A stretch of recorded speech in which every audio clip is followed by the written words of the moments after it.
আজকে স্পেশাল মুড়ি মাখানো হবে, বম্বে চানাচুর দিয়ে স্পেশাল মুড়ি মাখানো। ফাইনকে দেওয়া হবে না।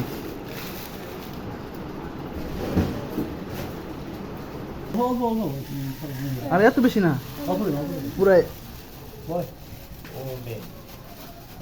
মাখানো শুরু করা হবে। না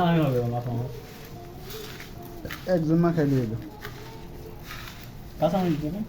মরিচ আছে নিচে, পেঁয়াজ কম দিছি, মুড়ি কমাইছে, আর একটু বেশি দেওয়া দরকার ছিল।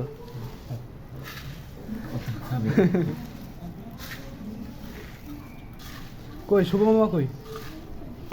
এ খাওয়ার আগে অসুস্থ হয়ে গেছে, বুঝছো মা? ভাই